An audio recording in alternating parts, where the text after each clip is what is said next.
Good morning everyone. आप सबका स्वागत है Euler idea channel YouTube channel पे। मैं हूँ आपका होस्ट सूरज। आज हम बात करने वाले हैं how to calculate the tap size, मतलब टैब साइज कैसे निकाला जाता है, सबसे आसान तरीका। और टैब साइज निकालना पता होना कितना ज़रूरी है, क्योंकि कौन से भी इंडस्ट्रियल एरिया में कौन से भी अभी जो भी मशीन वगैरह बन रहे हैं सब नट और बोल्ट से ही बनते हैं। और नट और बोल्ट के अंदर पूरे थ्रेड ही होते हैं। और थ्रेड का काम कौन सा है, कौन से नट बोल्ट को टाइट करके पकड़ के रखना, या फिर कौन से भी मशीन को बनाते समय दो पार्ट्स को जोड़ के रखना। तो उसके लिए जब हम थ्रेडिंग करते हैं तो उसके बारे में पूरी जानकारी होनी चाहिए। तो उसके बारे में आज हम बात करने वाले हैं कि टैब साइज निकालते कैसे और टैब होता क्या है और उससे क्या किया जाता है। तो सबसे पहले हम बात करेंगे tab. Tab is the multiple cutting tool. जैसे मैंने यहाँ पे लिख के रखा है कि tab is the multiple cutting tool, मतलब जो टैब एक मल्टीपल कटिंग टूल है। मल्टीपल मतलब एक कटिंग एज उसके नहीं है, बहुत सारे कटिंग एज है, इसलिए उसे मल्टीपल कटिंग टूल करके नाम दिया गया है। टैब से क्या करते हैं, जैसे कौन से भी जॉब के ऊपर, जैसे फॉर एग्जांपल ये नट है, इसके अंदर थ्रेडिंग करना है तो यहाँ पे टैब बिठा के थ्रेडिंग किया जाता है, इंटरनल थ्रेडिंग। टैब के सहायता से सिर्फ इंटरनल थ्रेडिंग ही किया जाता है, और एक्सटर्नल थ्रेडिंग करना रहा तो डाई का उपयोग करते हैं। लेकिन आज हम बात करने वाले सिर्फ टैब के बारे में, मतलब टैब ड्रिल साइज कैसे निकाला जाता है उस चीज के बारे में हम बात करेंगे। तो टैब ड्रिल साइज निकालने के लिए दो फार्मूला है इजी वाले। एक पहला फार्मूला है MD minus 2 into D into P, ये पहला फार्मूला है। और सेकंड फार्मूला है MD माइनस पीच या फिर पी लिखा तो भी चलता। अभी ये जो फार्मूला लिखा है, फार्मूला में जो जो वर्ड यूज किया है उसके बारे में बता देता हूँ। सबसे पहले MD मतलब MD is equal to major diameter,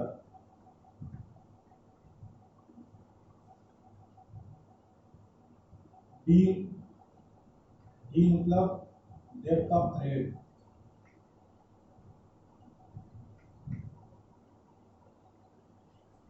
और पी मतलब पिच ऑफ थ्रेड।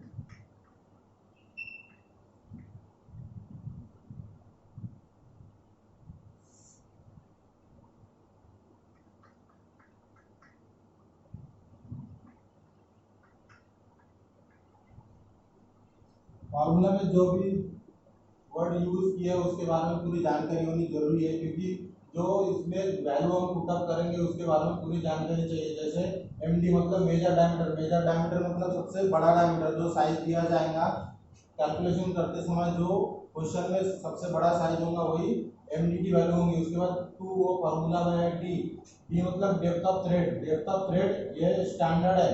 स्टैंडर्ड यहाँ पे मेट्रिक थ्रेड होगा तो 0.61 स्टैंडर्ड साइज है, ये चेंज नहीं होता कभी भी। उसके बाद पी मतलब पिच ऑफ थ्रेड, जो भी साइज दिया जाएगा उसके स्टैंडर्ड पिच होते हैं, वो पिच के हिसाब से ही वो पिच की जो भी साइज दिया जाएगा वो इसके ऊपर का जो पिच है वो पिच यहाँ पे पुटअप करना है। सेकंड जो फार्मूला दिया वो भी फार्मूला वही है, MD मतलब major diameter minus pitch.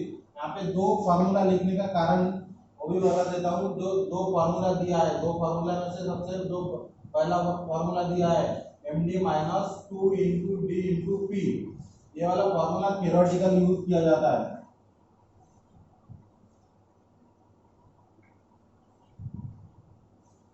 Theoretical, और ये जो MD माइनस पी ये प्रैक्टिकली यूज किया जाता है।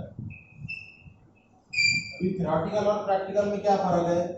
थियोरेटिकल मतलब कभी भी अगर कोई क्वेश्चन आता है, जब हम ऑनलाइन एग्जाम वगैरह या फिर कॉम्पिटिटिव एग्जाम के बाद जब एग्जाम देते हैं, तब जैसे फॉर एग्जांपल M10 का टैब साइज निकालना रहता है। क्वेश्चन में अगर दिया है कि M10 का टैब साइज क्या है, ऑप्शन में दिया जाता है इसे ऑप्शन 1 2 3 4, यहाँ पे 8.5, यहाँ पे 8.17, यहाँ पे 8.35, यहाँ पे 8.54, XYZ जितना जो भी रहता है। यहाँ पे जो पॉइंट की वैल्यू दिया है वो जो ऊपर वाले फार्मूला है उस फार्मूले से ही ये पॉइंट की वैल्यू आती है। और जो सेकंड फार्मूला दिया प्रैक्टिकल है, डायरेक्ट यूज करने के लिए दिया जाता है। मतलब जब हम कैलकुलेशन निकालेंगे दोनों फार्मूला के सहायता से तब पता चलेगा कि थ्योरेटिकल और प्रैक्टिकल दोनों में फर्क क्या होता है। इसके लिए सबसे पहले एक एग्जांपल लेते हैं, एग्जांपल लेके समझाते हैं। पहले फार्मूला के हिसाब से जैसे एक साइज दिया गया है M10, एग्जांपल M10 का टैबलेट साइज निकालना है। तो M10 का टैबलेट साइज निकालने से पहले सबसे पहले इसके बारे में पता होना चाहिए कि जो 10 के सामने जो M दिया है, M का मीनिंग क्या होता है। M मतलब जो मेट्रिक सिस्टम, मेट्रिक जो हम भारत में यूज करते हैं, पूरे मेट्रिक सिस्टम में यूज करते हैं, इसलिए जो साइज दिया गया है उसके सामने M लिखा है, M10 का अगर टैबलेट साइज निकालना है, अगर क्वेश्चन में कभी पूछ लिया कि M10 का टैबलेट साइज निकालना है, तो सबसे पहले हम निकालेंगे पहले वाले फार्मूला की सहायता से। जो ये साइज दिया गया है उसके ऊपर हम सॉल्व करते समय सबसे पहले फार्मूला लिख लेते हैं MD minus 2 into D into P. अभी जैसे मैंने पहले बताया था कि MD मतलब क्या होता है, जो साइज निकालने के लिए दिया गया है हमारे पास उस वो साइज मतलब MD मतलब मेजर डायमीटर। जो क्वेश्चन में दिया है M10, तो MD की वैल्यू कितनी आएगी M10 माइनस का सिंबल 2। जैसे अभी D दिया है फॉर्मूला में D, यहाँ पे मैंने पहले ही बताया कि D मतलब डेप्थ ऑफ थ्रेड और 0.61 वो स्टैंडर्ड है, वो कभी भी चेंज होने वाला नहीं है। अगर मेट्रिक सिस्टम है तो 0.61 है और ब्रिटिश सिस्टम रहा तो 0.64 रहेगा। तो D की वैल्यू कितनी है 0.61। अभी सामने है P मतलब पिच ऑफ थ्रेड। अभी M10 में लगने वाले पिच ऑफ थ्रेड कौन से है, वो स्टैंडर्ड चार्ट के हिसाब से आता है 1.5। लास्ट में बताऊंगा कि चार्ट कैसा रहता है या फिर जो स्टैंडर्ड साइज रहता है पिच वो कैसे निकाला जाता है शॉर्टकट फार्मूला से, वो भी बताऊंगा। सबसे पहले हम कैलकुलेशन सॉल्व कर लेते हैं। माइनस 2 इंटू 0.61 मतलब 1.22 इंटू 1.5। अभी 10 माइनस ये दोनों का कैलकुलेशन करने के बाद आता है 1.83। अभी 10 में से 1.83 माइनस करने के बाद वैल्यू निकल दिया 8.17 mm। मतलब अगर M10 का टैपिंग अगर हमें करना है तो उसके लिए जो हम ड्रिलिंग करेंगे, सबसे पहले ड्रिलिंग करने के बाद ही टैपिंग किया जाता है। और ड्रिल कभी भी टैप से छोटा साइज होता है, इसलिए जो हम M10 का जो टैपिंग अगर करते हैं तो उसके लिए जो ड्रिल का साइज कितना निकला 8.17। अगर हमें कभी भी अगर 10 का टैप करना है तो उसके लिए 8 का ड्रिलिंग कर सकते हैं। 8.17 मतलब ज्यादा वैल्यू नहीं है, 8 का डायरेक्ट ड्रिलिंग किया तो भी चलता है। ये हो गया पहला फार्मूला के हिसाब से बाय थ्योरेटिकल फार्मूला के हिसाब से। अभी हम देखेंगे प्रैक्टिकल फार्मूला के हिसाब से कैसे जो वैल्यू निकलती हो फिर उसके दोनों में डिफरेंस क्या होता है बताऊंगा। ये हो गया थ्योरेटिकल फार्मूला के हिसाब से। अभी सेकंड फार्मूला है, उसी वैल्यू को हम सेकंड फार्मूला के हिसाब से निकालेंगे। सेकंड फार्मूला है MD माइनस पिच। MD मैंने जब भी बताया, MD जो साइज दिया जाएगा, जिस साइज का कैलकुलेट हमें करना है वही साइज रहेगा MD की वैल्यू मतलब मेजर डायमीटर। 10 minus pitch. अभी यहाँ पे मैंने पिच 1.5 लिख के रखा था, जो मुझे पता है कि 1.5 ही है स्टैंडर्ड साइज के हिसाब से। अभी बाद में बताऊंगा कि 1.5 कैसे आता है या फिर वो चार्ट क्या है या फिर कैसे निकलता है शॉर्टकट पद्धति से। 10 minus 1.5 equal to 8.5 mm। Metric में ये पूरे साइज निकाल रहे हैं इसलिए mm लिखना जरूरी है, मिलीमीटर। तो यहाँ पे जो वैल्यू निकली है वो है 8.5 और जो पहला फार्मूला था हमारा बाय थ्योरेटिकल फार्मूला उसमें निकला 8.17 और बाय प्रैक्टिकल फार्मूले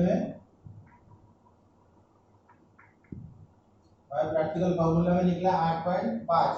मतलब ये इसकी वैल्यू है 8.5 mm और इसकी वैल्यू है 8 mm। मतलब यही फर्क है कि जो अगर कभी हम पेपर दे रहे हैं, पेपर सॉल्व कर रहे हैं, अपने कॉम्पिटिटिव एग्जाम की कौन से भी पेपर दे रहे हैं, ऐसे अगर M10 की अगर वैल्यू दिया है उसमें से अगर ऑप्शन में निकालना है, यही फर्क है कि हम ये दोनों साइज में है, दो साइज जो निकला है, दो साइज में से एक बाय प्रैक्टिकली है बाय और दूसरा बाय थ्योरेटिकल। जो पहले मैंने बताया था कि थ्योरेटिकल में और प्रैक्टिकल में दो जो फॉर्मूले दिए हैं हमने, उसमें क्या फ़र्क होता है? तो फ़र्क ये है कि इसमें जो वैल्यू निकली है 8.70 और इसमें जो वैल्यू निकली है 8.5, मतलब ये हो गया 8.5, और इसको अगर राउंड फिगर में पकड़ना है तो 8 mm, मतलब आधा mm का फ़र्क होता है। लेकिन कभी भी अगर जब हम कॉम्पिटिटिव एग्जाम के पेपर या फिर कौन से भी अगर पेपर सॉल्व करते हैं उसमें अगर ऑप्शन आता है तो ऑप्शन इस टाइप में ही आते हैं, आठ ऐसे पॉइंट में, ऐसे डायरेक्ट राउंड फिगर में आते नहीं है। मतलब अगर दिया गया भी होगा तो हमें जो चूज करना है, ये बाय थ्योरेटिकल फार्मूला के हिसाब से ही जो वैल्यू निकलती है वही चूज करना है। अगर हम ये चूज करते हैं तो वो आंसर एक्सेप्ट नहीं किया जाता है। यही फर्क है कि थ्योरेटिकल फार्मूला और प्रैक्टिकल फार्मूला की में यही फर्क है।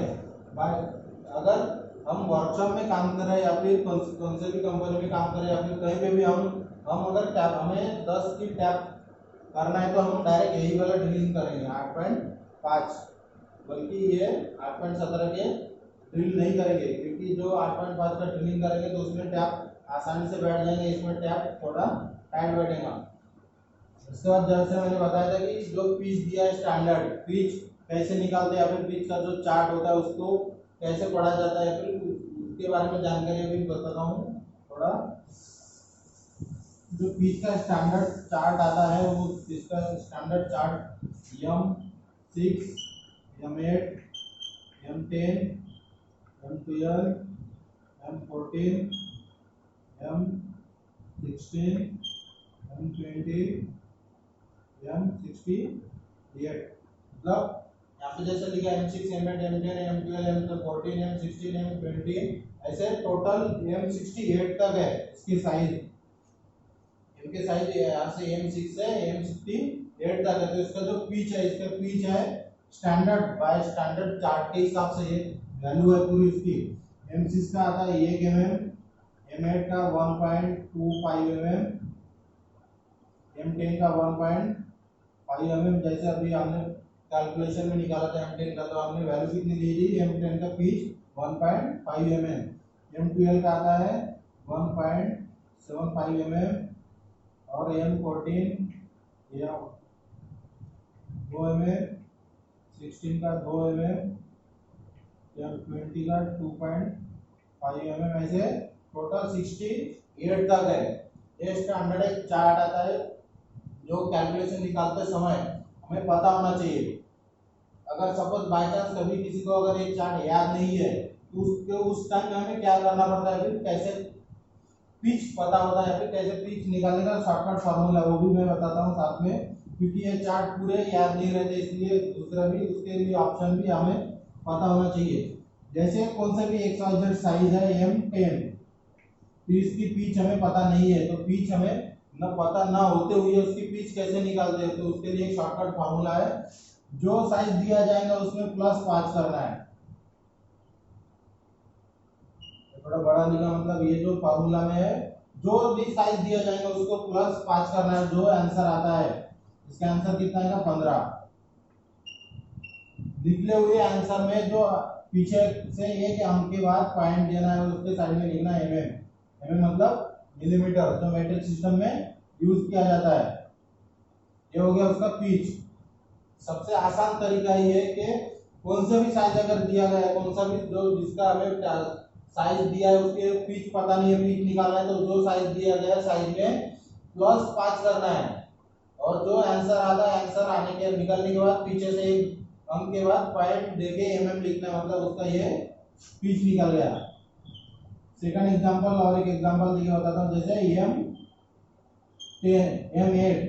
M8 मतलब 8 में प्लस कितना करना है? 5। आंसर कितना आता? 13। एक पॉइंट के बाद एक अंक के बाद पॉइंट देना और mm लिखना है। 1.3, लेकिन यहाँ पे स्टैंडर्ड के हिसाब से कितना दिया? 1.25, तो राउंड फिगर में 1.25 ही पकड़ते हैं, ना कि ये 1.3, क्योंकि 1.3 का आता नहीं, जो स्टैंडर्ड है 1.25 के फर्क के हिसाब से ही आता है, इसलिए यहाँ पे इसका आंसर कितना आ जाएगा 1.25। मतलब एम8 का जो टैप होता है उसका जो पिच है, पिच कितना आता है 1.25 mm। हो गया। पिच कैसे निकालते हैं और एक बार बताता हूँ कि शॉर्टकट पद्धति कैसी है। पिच निकालने का दो मेथड है। एक तो चार्ट याद होना चाहिए पूरे के पूरे एकदम एक्यूरेट, या फिर चार्ट याद नहीं है तो जो साइज दिया जाता है उसमें ऑप्शन में, ये सेकंड ऑप्शन है, जो साइज दिया जाएगा उस साइज को +5 करना है। +5 करने के बाद जो आंसर निकलती है, आंसर निकलने के बाद पीछे से एक अंक के बाद पॉइंट देना है और साइड में लिखना है mm, मतलब ये हो गया अपना पिच निकल गया। ये सबसे आसान तरीका है। पिच निकालने होने के बाद और एक फार्मूला और एक वैल्यू की कैलकुलेशन निकाल के समझा के देता हूँ प्रैक्टिकल और थ्योरेटिकल में क्या फर्क होता है। जैसे हम सेकंड एग्जांपल लेंगे m8, तो पहला बाय थ्योरेटिकल फार्मूला के हिसाब से सॉल्व करते हैं उसको। फार्मूला है अपना md - 2 × d × p। अभी md जैसे मैंने तब भी बताया था कि जो साइज क्वेश्चन में दिया जाएगा, जिस साइज की कैलकुलेशन में करना है, फिर जिसकी साइज हमें निकालना है, जो टैबलेट साइज, उसका ही वही वैल्यू हमें md की जगह पे रखना है। md मतलब मेजर डायमीटर 8 - 2 × d। जैसे मैंने स्टार्टिंग में फार्मूला लिख के यहाँ पे लिख के दिया है कि d मतलब क्या होता है डेप्थ ऑफ थ्रेड, और depth of thread metric size में कभी भी 0.61 ही होता है, वो वैल्यू बदलता नहीं है, वो स्टैंडर्ड साइज है। इसलिए उसकी d की वैल्यू कितनी है 0.61 × p। अभी जैसे मैंने p मतलब पिच ऑफ थ्रेड, तो m8 का पिच कैसे कितना निकाल कर ये था 1.25, या फिर जो स्टैंडर्ड चार्ट है उसके हिसाब से भी 1.25 ही आता है। इसके बाद इसकी कैलकुलेशन करेंगे, दोनों का गुणाकार करने के बाद आता है 1.22 × 1.25, तो दोनों का गुणाकार करने के बाद आता है 1.52। अभी 8 में से 1.52 माइनस करने का कितना होता है 6.48 mm। ये हो गया बाय थ्योरेटिकल। थ्योरेटिकल के हिसाब से कितना निकला है 8.48 mm। मतलब राउंड फिगर में कितना पकड़ सकते हैं हम इसे 6.5 mm। 6.48 निकला है, जो राउंड फिगर में हम कितना 6.5 mm लिख सकते हैं उसको, क्योंकि 6.48 का टैप ड्रिल साइज हमें नहीं आता है। ये हो गया थ्योरेटिकल फार्मूला के हिसाब से। अभी हम देखेंगे दूसरा प्रैक्टिकल फार्मूला के हिसाब से। जो प्रैक्टिकल फार्मूला है, साइज को सबसे पहले साइज लिख लेंगे। साइज दिया है m8 और फार्मूला क्या है अपना md - p मतलब या फिर p लिखा तो भी चलता है। तो md की वैल्यू कितनी है 8 - m8 की पिच हमने जब भी जैसे निकाल के दिया था 1.25, या फिर चार्ट के हिसाब से भी 1.25 ही आता है। तो बीच में का सिंबल चिन्ह है माइनस, और ये m8 का पिच है 1.25।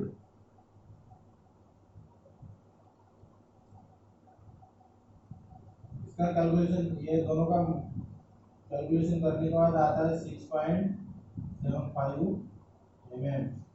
अभी यहाँ पे देख सकते हैं कि दोनों में फर्क क्या है। पहले जो बाय थ्योरेटिकल फार्मूला से निकाले थे वो इसकी वैल्यू कितनी आई थी राउंड फिगर में 6.5 mm, और जो बाय प्रैक्टिकल फार्मूला के हिसाब से हमने जो कैलकुलेशन किया उसके हिसाब से जो वैल्यू निकली है वो है 6.75 mm, मतलब 6.75 mm।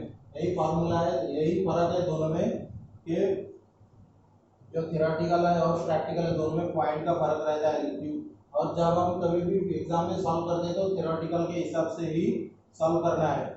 ये हो गया अपना टैबलेट साइज सबसे आसान तरीके से कैसे निकलता है। सिर्फ करना क्या है, हमें फॉर्मूला याद रखना है md माइनस, सबसे आसान तरीका है याद रखने वाला, मतलब प्रैक्टिकल ये वाला md माइनस पिच, और सबसे ज्यादा यही यूज करते हैं।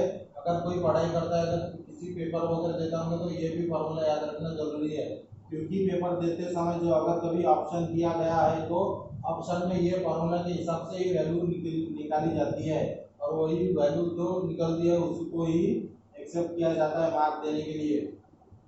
ये हो गया अपना टैबलेट साइज, मतलब कैसे निकालते हैं सबसे आसान तरीके से। या फिर पिच अगर पता नहीं है तो पिच कैसे निकालते हैं, जो स्टैंडर्ड चार्ट अगर याद नहीं रहा तो शॉर्टकट मेथड से कैसे निकालते हैं, शॉर्टकट मेथड से भी एग्जैक्ट वैल्यू ही निकलती है पिच की। ये हो गया कैलकुलेट कैपिटल साइज कैसे निकालते हो गए पूरा। और अपना चैनल है ई-लर्न ITI। अगर किसी को कुछ पूछना है या फिर किसी को कुछ कंफ्यूजन है इस बारे में तो कमेंट बॉक्स में कमेंट करके बिल्कुल पूछ सकते हैं। धन्यवाद।